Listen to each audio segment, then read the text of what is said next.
वालिद साहब की कुछ बात बता रहे थे, वो बताएं, यादें ताज़ा करें उनकी। हम बस उनकी यादें मुझसे कोई पूछेंगे तो मैं आपको। हाँ, बचपन बताइए, बचपन उनके साथ कैसा था और फिर कब आपने सीखना शुरू किया और कैसे उन्होंने महसूस किया कि आप उनके नाम को आगे लेके जाएंगे। बाकी भाई भी तो हैं। हाँ, लेकिन मेरा बचपन बड़ा अजीब सा था जी। लोग अक्सर कहते हैं जी मुझे बचपन से शौक है गाने का, हालांकि मुझे बिल्कुल शौक नहीं था गाने का,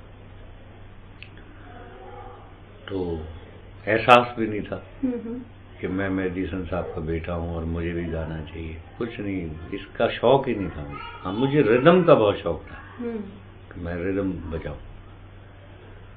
तो मेरे ताया, जो मेरे वालिद साहब के बड़े भाई पंडित गुलाम कादिर जी, पंडित, उनको खिताब दिया गया था पूना यूनिवर्सिटी ने, क्योंकि उन्होंने पीएचडी की थी म्यूजिक में, तो पंडित वहाँ खिताब दिया जाता है। तो उनकी बेटी की शादी थी, तो हमारे ही घर पे सारा वो सिलसिला था। तो अब्बा ने मेरे फंक्शन रखा हुआ था, तो खास साहब सलामत खां और नज़ाकत अली खां, इनका गाना उन्होंने रखा हुआ था कि भाई आपने यहाँ आज परफॉर्म करना है। तो खैर वो प्रोग्राम शुरू हो गया, तो मैं स्टेज के पास खड़ा हुआ था। तो सलामत खां साहब ने कहा, कह रहे तुम कौन हो? अच्छा। मैं कहा जी मैं मेहदी साहब का बेटा हूँ। क्या एज थी उसकी उस वक्त? मेरी होगी 8 साल में। अच्छा। तो अच्छा, मेहदी भाई के बेटे हो, गाते हो? तो बड़ी ढिठाई से मैंने कहा उनको, मैं कहा जी गाता हूँ। अच्छा। तो कहने का अच्छा, वो अनाउंसमेंट कर रहे थे, उनको उन्होंने बुला दिया कि यार इसकी अनाउंसमेंट करो। अच्छा। मेहदी साहब का बेटा, हम भी सुने। तो उसने अनाउंस कर दिया, मैं स्टेज पे चला। अच्छा। वो इतना बड़ा हारमोनियम था, उसके ऊपर में बैठ गया। मतलब आप बजाना जानते थे? हाँ, अच्छा, बजाना अच्छा। तो जानता था। तो उन दिनों में वो गाना बड़ा मशहूर हुआ था, हमारे दिल से मत खेलो खिलौना टूट जाए। तो वो मैं शुरू हो गया। तो ऊपर घर में मेहमान कुछ बिठाए हुए थे वाले साहब, तो एकदम चौंके, करेंगे यार गाना तो ये हमारे घर का है, कौन गा रहा है? ये लड़की गा कौन रही है? अच्छा, लड़की। हाँ। बच्चे की आवाज लड़की जैसी होती है। तो जो उनके साथ हारमोनियम बजाते हैं, तो वो भी कहते हैं हाँ साहब गाना तो हमारे ही घर का है, इसके लगाओ सुर के। लेकिन ये मोहतरमा कौन है, हमने नहीं देखा इसको आज तक। अब्बा उतर के आ गए नीचे, वो देख रहे हैं मुझे। तो अब मेरी आंखें बंद थी, बिल्कुल स्टेज के सामने आ गए हो। तो जब मैंने आंखें खोली तो अब्बा खड़े हुए सामने, तो गाना वाना बंद, सब कुछ। अरे बड़ा मुझे उन्होंने सुनाई, तुम्हें बिठाया किसने स्टेज? अच्छा। तुम्हें शर्म नहीं आती? तुम्हारी तो आवाज ही नहीं गाने वाली। तो सलामत खान कहने लगे, अरे खान साहब वो अच्छा खासा गा रहा है। नहीं नहीं खान साहब, अगर अभी से इस लाइन में मैंने इसको डाल दिया स्टेज पे बिठाना गवाना, तो ये रुक जाएगा, इसको जो बताया जा रहा है वहां वो रुक जाएगा, अभी नहीं। और अभी तो इसकी आवाज़ नहीं चेंज हुई है, उसके लिए मैं इसको अब बताना शुरू करूंगा, आपने आज स्टेज पे बिठा दिया इसको। तो बहुत जलील मुझे किया गया। तो मैं बड़ा दुखी हो के उतर के भागा, रोया मैं बहुत। तो मेरे चचा हैं परवेज, अभी क्यों रो रहा है? मैं कहा अब्बा ने मुझे कह दिया ऐसे ऐसे कि मेरी आवाज़ ही नहीं इस काबिल। कहना हाँ तो तुम रियाज करो, रो क्यों रहे हो? रियाज करो खूब दबा के, जो उन्होंने बताया वही करो। तो फिर मेरा सिलसिला ये शुरू हो गया था कि सुबह से लेके और शाम तक मैं बस वो करता था जो बताया था उन्होंने। तो उसके बाद वो भूल भाल गए थे अब्बा के। हाँ, ये क्या बताया था? जो प्रैक्टिस होती है। नहीं मतलब सरगम कोई बजा के, तो सरगम आवाज लगानी, वो ठाठ है एक बिलावल ठाठ। अच्छा। हाँ, उसका उसमें कुछ पलटे होते हैं जो आवाज को कायम करते हैं। अच्छा। तो वो मैं करता रहा सुबह से लेके दोपहर शाम, जब मुझे होता रहा, क्योंकि जुनून चढ़ गया था कि मेरी आवाज क्यों नहीं है। बिल्कुल, हाँ, मैं करके दिखाऊंगा। बहरहाल ये होता रहा सिलसिला। तो 83 में मैं फर्स्ट टाइम फिर गया इनके साथ अमेरिका। क्यों, वो वजह ये थी कि मैं अपने वाले साहब का कुक भी मैं था, धोबी भी मैं था, मोची भी मैं था, ड्राइवर भी मैं था, हर काम मैं करता था उनका, इवन हुक्का बनाना, ये वो सारा कुछ। तो कहने चलो भाई तुम्हें भी लेके जाना है। चले गए बारात वहाँ। तो वहाँ पहला शो हमारा, बहुत बड़ा शो था वो, जाहिर मेहदी हसन साहब का शो। तो मैं पहले चला जाता था वो साउंड वाउंड चेक करने के लिए। तो अब शो शुरू होना था 8:30 बजे और 7:15 बज गए थे, अब्बा पहुंचे नहीं थे। अब वो जो ऑर्गेनाइजर था वो ऐसे घूम रहा है बाहर, अरे यार खान साहब नहीं आए। मैंने कहा अच्छा, कहने ये लोग तो सीटें वीटें तोड़ देंगे और हमारे पास कोई और आदमी है भी नहीं, हम शो को शुरू कर। अच्छा, मजबूरन फिर आप सामने आए। तो मैंने कहा शहजाद भाई अगर आप इजाजत दें तो मैं शुरू हो जाऊं जब तक अब्बा नहीं आते। अरे तुम गा लोगे? मैंने कहा हाँ जी मैं गा लूँ। तो खैर मैं बैठ गया बिल्कुल मेहदी हसन बन के, और कोई कुर्ता वुर्ता मैंने भी पहना हुआ था। तो हमें कोई गम नहीं था, गम आशिकी से। तो गा रहा था, लोग बहुत अप्रिशिएट कर रहे थे। पहली दफा मैंने अपनी आवाज माइक और स्पीकर पे सुनी कि मेरी आवाज कैसी आती। तो वो लोग सरप्राइज भी थे कि यार बिल्कुल ऐसे लग रहा है कि मेहदी हसन साहब बैठे हैं। ये तो है। तो पीछे से वाले साहब आ गए, अरे शहजाद भाई बहुत अच्छा हुआ आपने मेरी कैसेट लगा दी, वरना लोग बोर हो जाते। मैंने खान साहब ये कैसेट नहीं है, आइए। आगे उन्होंने पर्दा हटाया, वो देख, अरे वाह, मैं गा रहा हूँ, वो देख रहे हैं मुझे। उसके बाद उन्होंने कहा कि इसको पता नहीं लगना चाहिए कि मैं आ गया। नहीं देखा, मैं आ गया। नहीं तो घबरा जाएंगे ना। नहीं, गाना बंद कर देगा, घबरा जाएंगे तो मैं छोड़ो। तो बहरहाल वो पीछे कुर्सी डाल के दुआ कर रहे थे, पता नहीं क्या। तो उनकी जो परफ्यूम लगाते हैं वो खुशबू आ गई। ओहो, अच्छा। हाँ, अरे मैंने कहा लो जी ख़वातीन और हज़रात, आधे गाने में मैंने कहा मेहदी हसन साहब तशरीफ ले आए, तो अब वो आपके सामने आएंगे। तो वो फिर आ गए स्टेज पे, और उन्होंने जो ऑडियंस से शुक्रिया अदा वगैरह करना था वो किया कि भाई आपकी हौसला अफजाई और ये वो। फिर उन्होंने बाकायदा मुझे 83 में प्रोग्राम के बाद मुझे उन्होंने कोई शाबाशी नहीं, कोई कुछ नहीं, हाँ ठीक है अब ये करो। उस वक्त से फिर मुझे उन्होंने ट्रेनिंग देना शुरू की, ये राग ऐसे गाया जाता है, इस तरह इसको ऐसे करो, फला करो।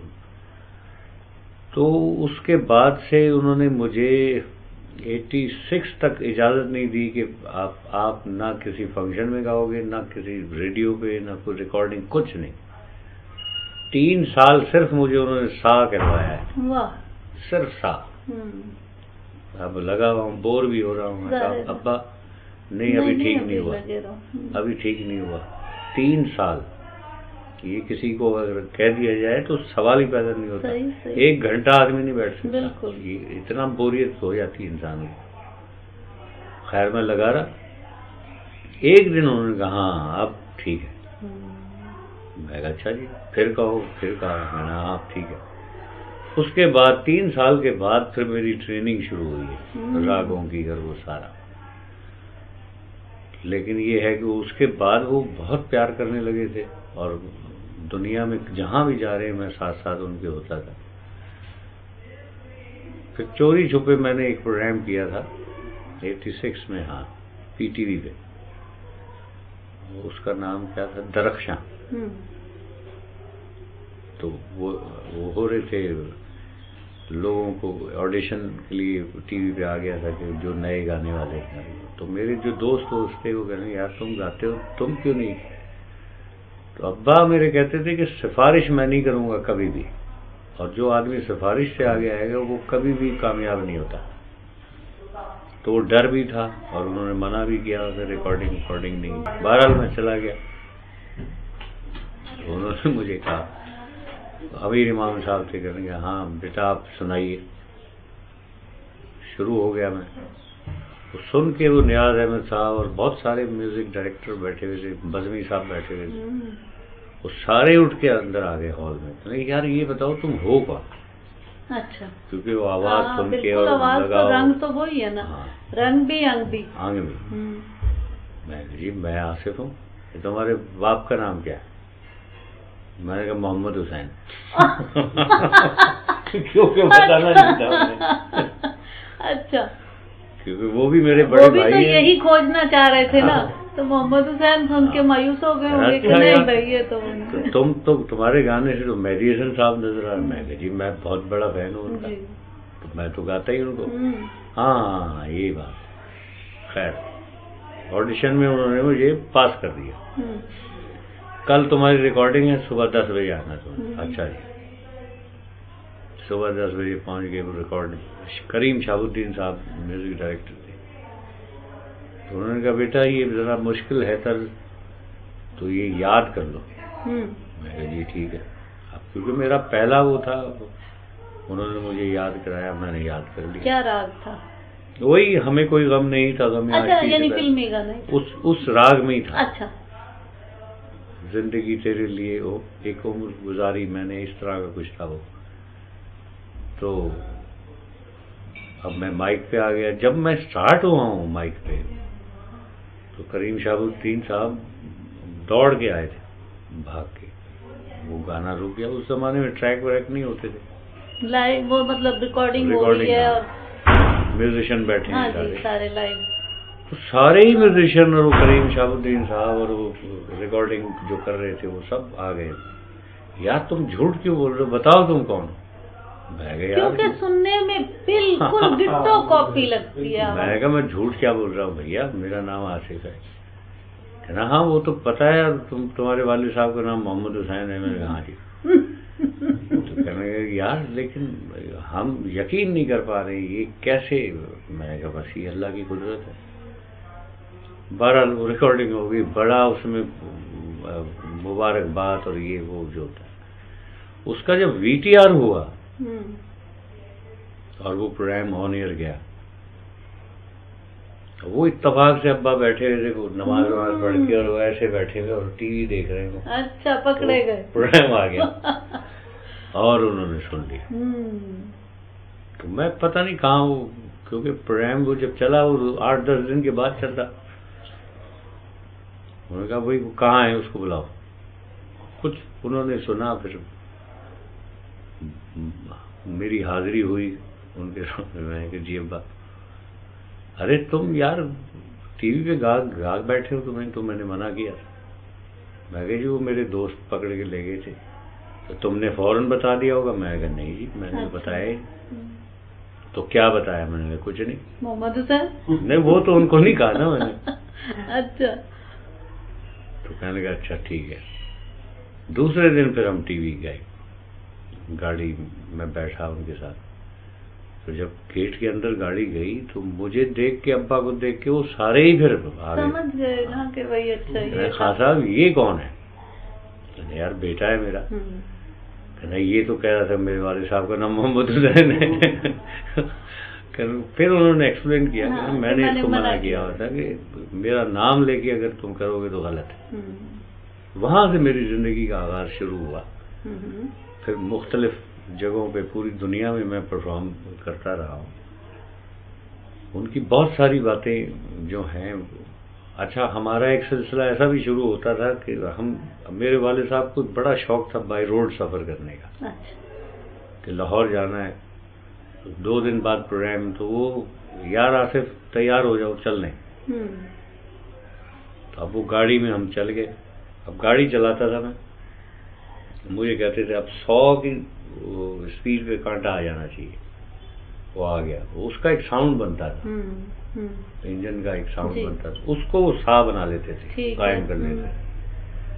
अब गाड़ी भी मैं चला रहा हूँ, उधर अब्बा बैठे हुए हैं, और वो सा है। और साउंड अगर नीचे हुआ तो थप्पड़, अगर गाना मेरा अगर गलत हो गया तो थप्पड़, और फिर आगे ट्रैफिक भी है सारा देखना।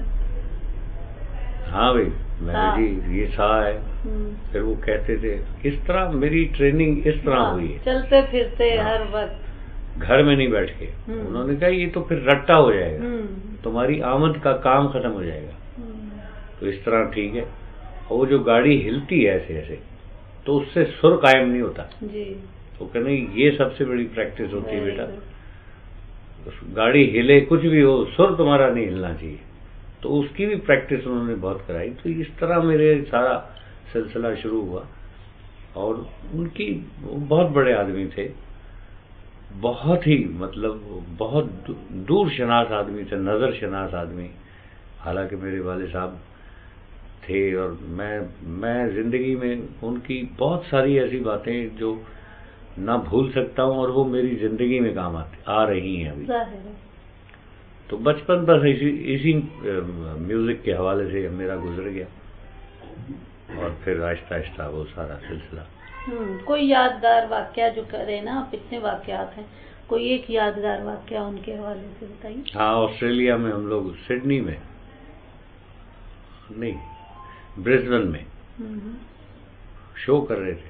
वो किसी ने पूछ लिया कि मेरी साहब आप, क्योंकि स्टार्ट वो ही करते थे कि आप तो कह रहे थे कि हमने ये सुना है कि आप गा रहे थे और गिलास टूट गया।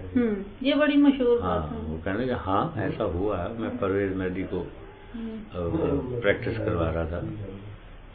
तो जब मेरा सुर लगा तो वो गिलास टूट गया। उसकी वजह ये थी कि जो मेरे सुर की फ्रीक्वेंसी थी वो उस गिलास की भी थी।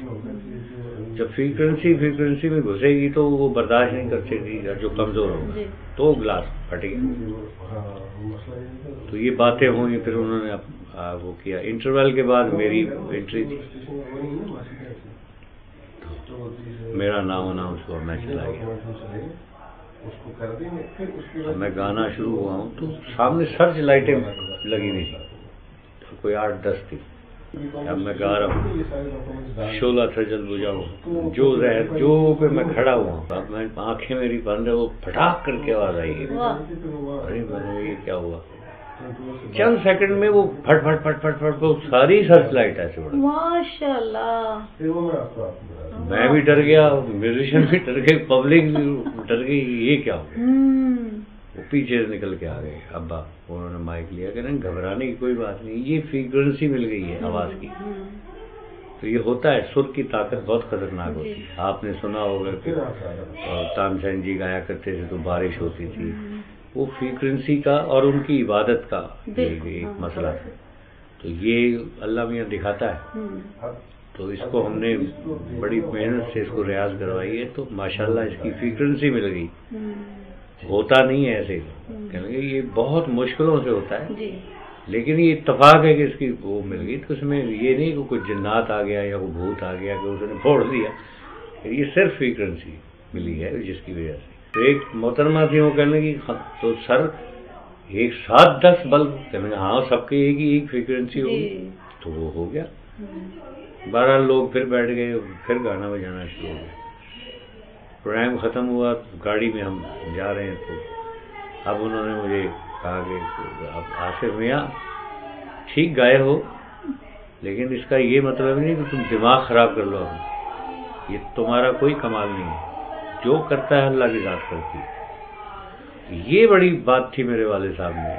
और हमेशा वो कहते थे कि इंसान कुछ नहीं करता, जो करता है अल्लाह ताला करता है, इज्जत देता है, शोहरत देता है, सब में अमल दखल अल्लाह की जात का है। तो नमाज पढ़ा करो। तो मैं नहीं पढ़ता था उस जमाने में। अरे मैंने कहा अब्बा कहाँ लगा रहे हैं। उन्होंने मुझे बहुत दफा कहा कि नमाज पढ़ना शुरू करो, फिर तुम्हें पता लगेगा कि इसका क्या वो निकलेगा। तो बहरहाल वो हम बहुत टीनेज हमारी थी और वो बड़ा, तो नहीं मैं करता था। लेकिन वो उनकी ये बातें कि अपने आप को मत समझ लेना कि मैं कुछ हो गया हूँ, कुछ नहीं हो, मैं कुछ नहीं हूँ। सही, जब ये समझ लिया तो फिर आपका सवाल शुरू हो जाता है। तो अल्लाह की जात का शुक्रिया और अल्लाह की जात का शुक्र अदा करना चाहिए। उनके जबान पे सिवाय अल्लाह के और कोई नाम नहीं। एक सेशन में वो एक मौजू लेके उसी पे बात करते रहते थे। एक दिन उनका मौजू शुरू हो गया कि झूठ नहीं बोलना चाहिए, सच बोलता हूँ मैं, सच बोलना चाहिए, सच बड़ी ताकत है। सच पे उन्होंने बात, मैं रिकॉर्डिंग्स है मेरे पास सारी, वो सच पे और झूठ पे सारा वो वक्त बोलते रहे। एक दिन हम बैठ गए तो रोते रहे, आंसू जा रही हैं, बस बात करते जा रहे हैं, रोते जा रहे हैं, रोते जा रहे हैं मुस्तकिल। तो इस तरह उनके ना सेशन मुख्तलिफ होते थे। किसी दिन कोई एक दिन एक शेर आ गया, दिलों पे चोट पड़ती है मुसलसल, हाँ इश्क की चोट, यस ये वाला शेर हाँ। बार बार दोहराए जा रहे हैं, बस ये आ गया। क्या अच्छी बात है, इश्क की चोट तो पड़ती है दिलों पर यकसा, हाँ जी, ज़र्फ के फर्क से आवाज बदल जाती है जी। ये शेर उनको आ गया था एक दिन, बस फिर वो उस पे लगे रहे। तो उनका जो दारोमदार था ना, वो सारा यही था कि आप अल्लाह को किसी सेकंड ना भूलो, बहुत अच्छी बात, और हर वक्त शुक्र अदा करो। तो बस यही है ना उनकी ऊपर जाने का सारा जो रास्ता है, वो यही किस्सा है। याद आ गया। हमारा गांव है चीचावतनी से 5 किलोमीटर अंदर, 11 चक उसको बोलते हैं। तो वहाँ पे मेरे दादा, जो मेरे वाले साहब के चचा थे, इस्माइल साहब, हाँ, वो कह रहे थे कि मुझे मेरे चचा ने ही ज्यादा सिखाया जी। तो वहाँ वो रहते थे, और वो पहलवान आदमी थे जी। गाड़ी 2-3 खड़ी की हुई थी, वो नहीं जाते थे, वो साइकिल पे ही वहाँ से साहिवाल तक जाते थे और वहाँ से वापस वर्जिश भी हो गई। और उर्दू बोलते थे, हमारी जबान नहीं बोलते थे।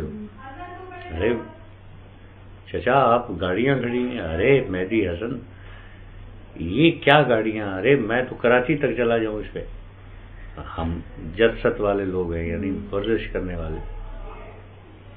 तो मैं एक दफा गया तो वो एक अस्थाई गाया करते थे, बच्चे औरतें लेके आती थी, पेट का दर्द होता था बच्चों को, तो वो सुनाते थे, 1-2 मिनट सुनाते थे, बच्चा ठीक हो जाता था। क्या बात है। अब मैं उनको बड़े गौर से ऐसे बैठ के सुनता था। मैंने कहा यार ये दादा आता बच्चा रोता हुआ है, जाता वो बिल्कुल चुप है, ये क्या करते हैं। वो मैंने याद कर लिया। वेरी गुड, जैसे दम याद कर लेते हैं लोग, वो याद कर लिया मैंने। तो एक दिन इत्तेफाक ये कि मेरे दादा कहीं गए हुए थे, तो एक औरत आई रोती, और मैं उधर ही था। तो क्या हुआ अम्मा जी, सर इस्माइल के थे। मैं वो तो गए हुए। ओहो मेरा बच्चा तो बड़ा। मैं कहा वो डॉक्टर साहब है क्या मेरे दादा जो है? नहीं वो गा के कुछ करते। मैंने कहा वो तो मुझे भी याद है। तो उसी तरह मैंने उस बच्चे को अपने यहाँ लेटाया, और मैं क्या कौन से राग में है वो? ज़िल्फ, उसको राग ज़िल्फ कहते। तो अब मैं शुरू हुआ वो, तो वो राग ही में वो तासीर होगी ना कि लफ्जों में? मैं अभी बताता हूँ। अच्छा। अब मैं गाए जा रहा हूँ, 1 मिनट गुजर गया, 2 मिनट, बच्चा रोए जा रहा है, 4 मिनट, 5 मिनट, 10 मिनट, बच्चा चुप नहीं होता। तो पीछे से वाले साहब भी आ गए और मेरे दादा भी आ गए। अब वो खड़े हुए देख रहे हैं और मैं उनको सुना रहा हूँ। तो दादा मेरे कह रहे अरे क्या कर रहे हो तुम? मैं कहा दादा ये रो रहा था, मैं इसको ठीक कर रहा हूँ। अच्छा उठो। उन्होंने उसको बिठाया अपने इधर, और वही एक मिनट उन्होंने सुना, बच्चा चुप। चले गए वो फिर नमाज को पढ़ने। तो मैं अब्बा के पीछे लग गया। मैंने कहा अब्बा ये क्या बात है, मैं भी वही गा रहा था। तो बच्चा 15 मिनट से चुप ही नहीं हुआ, वो आए 1 मिनट में ये चुप हो गए। तो कहने लगे बेटा इसके लिए बहुत कुछ करना पड़ता है, नमाज भी जरूरी है। मैंने कहा मुझे बताइए क्या है। उन्होंने कहा नीयत का रोजा रखना। हाँ। नीयत का रोजा एक मतलब हर चीज उसमें आ जाती है। आंख का रोजा, कान का रोजा, जबान का रोजा, नाक का रोजा, अपना हर चीज का रोजा, कि किसी को गाली नहीं बकनी, किसी की बखेली नहीं करनी, कोई गलत बात सुनो कि इस दूसरे काम से निकाल दो, ये सारी। मैं कहा ये तो हो ही नहीं सकता। कहना बेटा फिर वो भी नहीं हो सकता। सही है। मैंने कहा तो ये कैसे? कहना हाँ आंख का रोजा ये कि सामने तुम्हारे सोना पड़ा तो तुम दूसरी तरफ से निकल जाए, लालच खत्म हो गया। मैं कहा किसी के बारे में कोई बात गलत नहीं करो, और अगर सुन भी लो तो उसकी अगेंस्ट कोई ऐसी बात नहीं करो, वो जबान का रोजा है। मैंने कहा ये तो हो ही नहीं सकता। कहना बेटा ये बड़ी बात होती है। इस वजह से उनके गाने में असर है, क्योंकि वो ये सब करते हैं, हमसे नहीं होता। तो उस चीज को उन्होंने फॉलो किया मेरे वाले साहब ने, और माशाल्लाह वो करते हैं और उन्होंने किया है। जब भी उनके गाने में एक ऐसा असर है और ऐसा एक अभी डेथ से पहले एक दिन पहले मेरा, बल्कि चंद घंटे पहले, ये आखिरी दिनों में उनकी गुफ्तगू भी ठीक हो गई थी, वरना बिल्कुल खामोश हो गए थे। तो 1:30 बजे मुझे ऐसे लग रहा कि मुझे जाना चाहिए अब्बा के पास। मैं अच्छा खासा लेटा हुआ हूँ, बेचैनी मुझे हो रही है। जी होता है। मैं कहा यार क्या करूँ। अच्छा मेरे पास गाड़ी भी नहीं थी। मैं कहा क्या करूँ। मैं कहा निकल यार, कुछ तो हो जाएगी। यानी इस किस्म की बेचैनी थी मुझे। बाहर निकला हूँ, मैंने देखा इत्तेफाक से वो टैक्सी भी सामने से ही चली आ रही थी 1:30 बजे रात।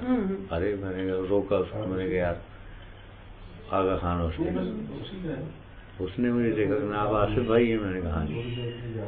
तो कहाँ 1:30 बजे जा रहे। मैंने कहा आगा खान अब्बा। मैंने कहा हाँ। वो मुझे कहता जी जी बैठिए चले। आगा खान हॉस्पिटल पहुंचा तो उन्होंने, मैं उसको पैसे दे रहा हूँ तो कह रहा आसिफ भाई आप मुझे पैसे दे रहे हैं। यार मैं सिर्फ उनकी शक्ल देखना चाहता हूँ, मेरे लिए वो हज ही हो जाएगा। बिल्कुल सही। अभी मैंने कहा क्या तुम उल्टी बातें कर सकते हैं। नहीं आसिफ भाई प्लीज मुझे उनकी शक्ल दिखा दें, पैसे वैसे नहीं मुझे चाहिए। मैं कहा चलो। ऊपर गए तो जाग रहे थे। उठ गया अस्सलाम वालेकुम ये, और वो इस तरह मुझे कह रहा है कि आसिफ भाई मेरे लिए जिंदगी का सबसे बड़ा ये तोहफा आपने दे दिया। बहरहाल मैं बैठ गया उनके पैरों के पास।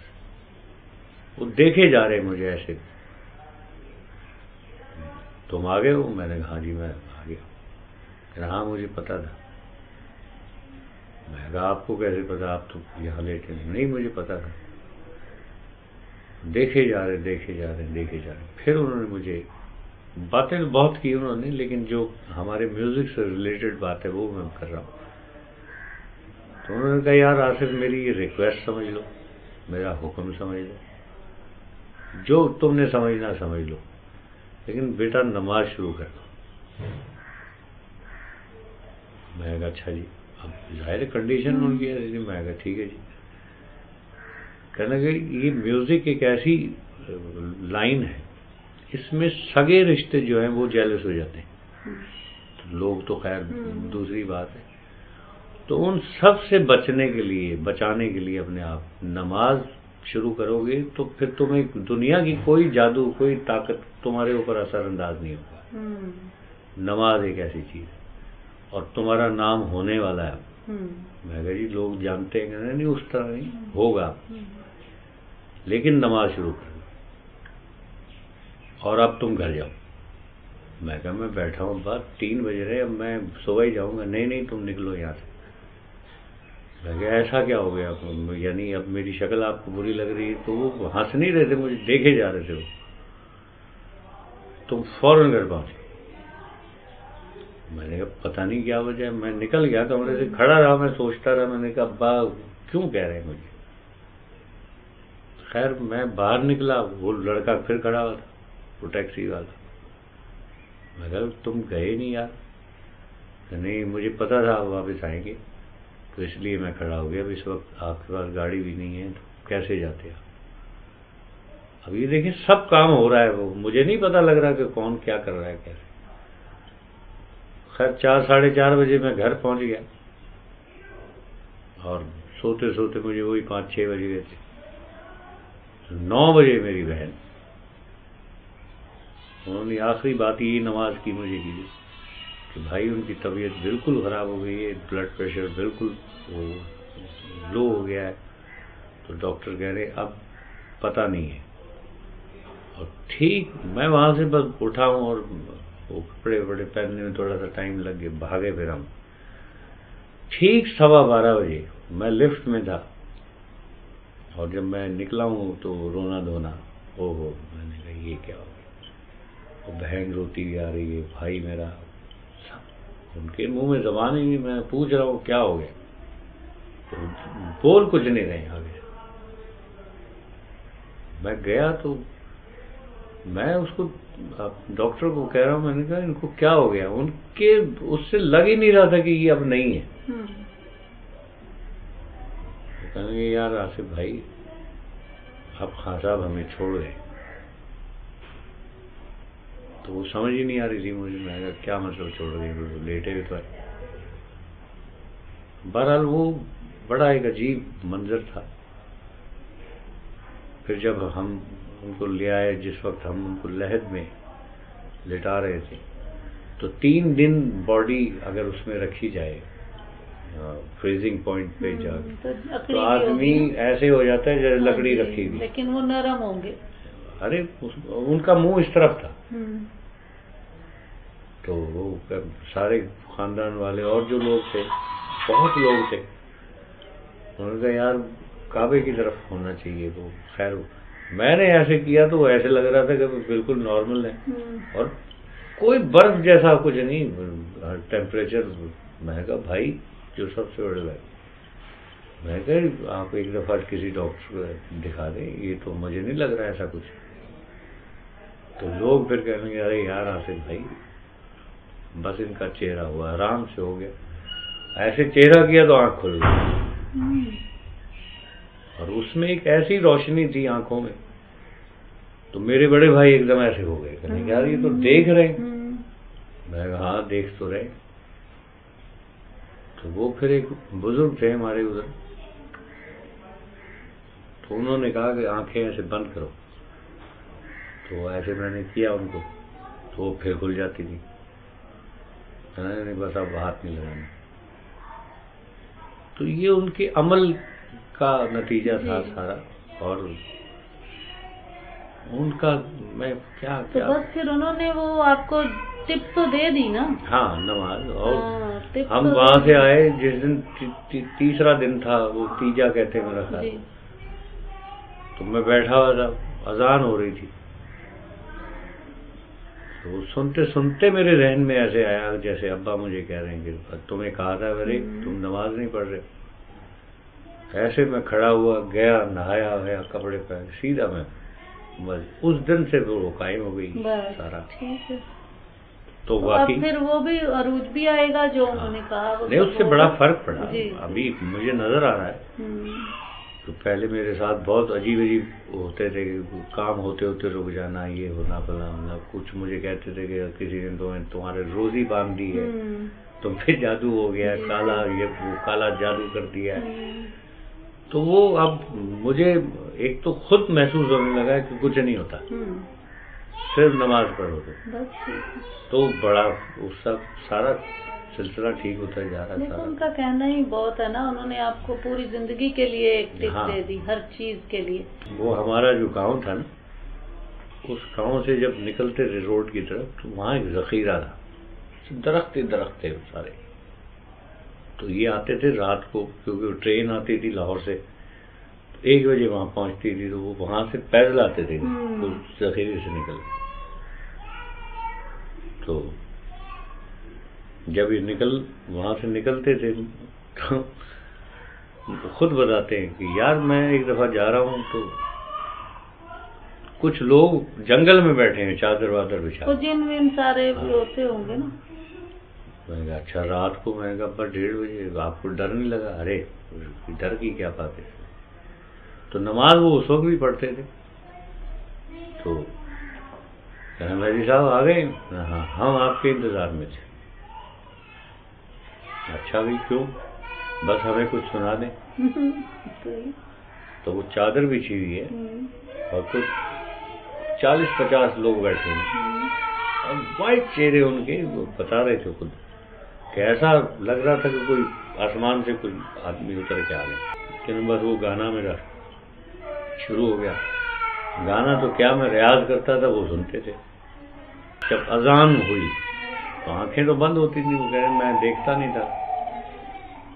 जब अजान हुई तो गाना रोक देते हैं हमारे यहाँ। तो जैसे अजान फजर की होती है, हम कुछ नहीं करते। फिर उसके बाद आँख खोली, कोई आदमी नहीं, कहने मैं अकेला ही बैठा हूँ जंगल में। यार मैं कहा फिर अब्बा कहेंगे यार ये मुझे मेरे वाले साहब ने, यानी मेरे दादा ने, क्योंकि बताते थे घर जाके, कहना तुम्हारे आशिक हैं जिन्नात, चुड़ैले। मैंने कहा बाप की चुड़ैले भी तो हंसते थे बड़े, उल्लू के पट्टे तुम्हें समझा रहा हूँ। नहीं, उनके पास जो था ना, वाकई वो किसी के पास नहीं है। वो लता जी ने जो कहा कि उनके गले में भगवान बोलता है, वो बिला वजह एक जगह मुझे दिखाई, हम जा रहे हैं इस्लामाबाद, कलर का हार, की जो जी। पहाड़ियाँ हैं, तो गाड़ी, अरे रुक रुक रुक रुक, हम्म, पहाड़ था इतना बड़ा। मैंने कहा अब्बा खैरियत, रोक, साइड में करो, रोक लो। अब मैं देख रहा हूँ अब्बा ने दरवाजा खोला और वो पहाड़ पे चढ़ रहे हैं रात को 2:30 बजे। मैंने कहा अब्बा खैरियत है? कह रहे आओ तुम्हें एक चीज दिखाओ। अच्छा। मैंने कहा अब्बा पहाड़ पे चढ़ रहे हैं। मैं हैरान, मैंने कहा फिर भी भाई अब चलना तो पड़ेगा। मैं चलो, चढ़ते गए, चढ़ते काफी ऊपर जाके एक सुरंग सी नजर आई। मैं कहा यहाँ क्या, आओ। अंदर गए, वो सुरंग थी, बाकायदा एक कमरा जैसे बना हुआ था। और मैंने कहा अब्बा, तो वो पूरा एको उसमें था। कहना सिर्फ ये जगह है। जब मैं सरगोदा में होता था, रियाज करता था, तो मैंने 3 साल सूरज निकलते हुए देखा इधर। तो मैं वहां से वो बस वाले को दोस्त बनाया हुआ था, वो 6 बजे चलता था शाम को। रियाजत और मेहनत भी तो देखे ना। तो वो वहां से चलते थे और वहां आ गए और कह रहे मैं रियाज करता था सारी रात। जब सूरज निकलता था तो वो बस आती थी, वो हॉर्न बजाता था, फिर उसके साथ। मैंने कहा अब्बा आपको डर नहीं लगता था? अब अकेले आप जब पहाड़ के अंदर घुसे हुए। नहीं यार, उस वक्त लोग होते थे मेरे सामने, वही ना, और सुनते थे वो। औरतें भी होती थी, आदमी भी होते थे। तो ये तो बाद में पता लगा कि वो जिन्नात थे और वो कोई और मखलूक थी। मैं कहा आपको कोई खौफ नहीं आया? कहा नहीं यार, वो सुनते थे। और इसकी वजह से ये जो आजकल एको आ गया, इसका मुझे अंदाजा हो गया कि एको में किस तरह गाना चाहिए और फ्लैट माइक पे किस तरह गाना चाहिए। मैं कहा ये टेक्निक आप मुझे बताएं। कहा ये अभी नहीं, तुम्हें बाद में बताएंगे। फिर उन्होंने मुझे बताया कि इसकी टेक्निक क्या होती है, इसको किस तरह गाया जाता है। हाँ, फ्लैट माइक पे कैसे गाया जाएगा, और जहाँ एको वैको का मामला हो तो उसमें क्या कंडीशन और क्या प्लेसिंग आपने रखनी है, वो मेरे काम आती है। रिकॉर्डिंग करता हूँ, वो हेलो करने से पता लग जाता है कि फ्लैट है कि उसमें हुआ है। तो बहुत सारे ऐसे वाकयात हैं, पेशावर के भी हैं, पता नहीं कहाँ कहाँ के। एक तो स्कर्दू का है, वो उन्होंने, क्योंकि मैं तो उस वक्त नहीं था, उनको बताते थे बड़े मूड में जब बैठे होते थे।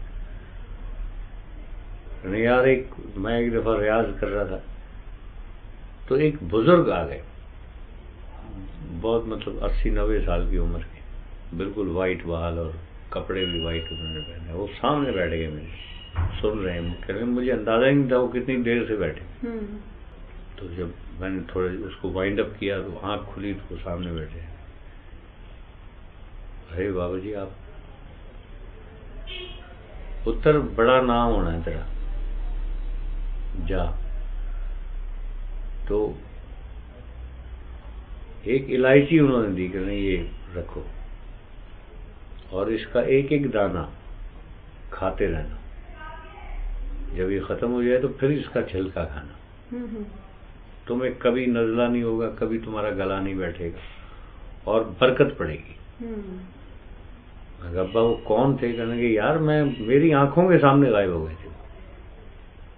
मैं कहा आप तो फिर इसका मतलब अगर कोई किताब लिखें तो ये तो जिन्नातों की और परियों की कहानियां जो हम पढ़ते हैं, ख्याली जो लोग करते हैं, ये तो आपने हकीकत देखा हुआ। हाँ, बहुत कुछ हुआ है, बहुत कुछ उन्होंने बताया हुआ है, बहुत कुछ उनके साथ जिंदगी में हुआ है। लेकिन बात फिर वहीं आके वो कहते थे कि नहीं, कि नमाज, इस तरफ तो उनका बड़ा रुझान था। अगर मेरे वाले साहब ने एक दफा अजान खाने काबा में अजान दी, और वो मंजर मैं भूलता नहीं। उम्रा करने हम लोग गए थे, उन्होंने जब अजान दी है वहां पे, हालांकि इजाजत नहीं है, तो वहां के जो हुक्मरान थे सारे वो आ गए थे, फजर की अजान दे रहे थे कि कौन है भाई। और फिर वहां तो फिर ऐसी गूंज रही थी आवाज, वो अजीब मंजर था। हल्की सुबह हो रही है और इनकी आवाज, और ऐसा लग रहा था पता नहीं क्या हो रहा है। वो इतनी सुर में ओह। भीगी हुई आवाज होगी तो क्या बात होगी। और फिर अपने फिर अंदाज वो मैं मकाम। फिर जाके ना वो अजान दे रहे थे, मैं पैरों में बैठ गया था ऐसे। तो अजान देख के ऐसे हुई। अब वो क्योंकि खाना काबा में खड़े हुए तो गाली नहीं बक सकते थे। उठो 12 नमाज वमाज पढ़ के हमने, मैं कहा अब्बा आप तो अगर सिंगर नहीं होते तो आप बहुत बड़े मौलवी होते। क्यों भाई? मैंने कहा अजान इस तरह की आपने दी है, लाहौर चल के आप हम रिकॉर्ड करेंगे इसको। अरे नहीं नहीं यार, बस ठीक है, ये मेरा एक अकीदा था, वो मैंने कर दिया। सही। 12 अल्लाह उनकी गरीब की रहमत करे, बहुत बड़े इंसान थे। सही कहते हैं।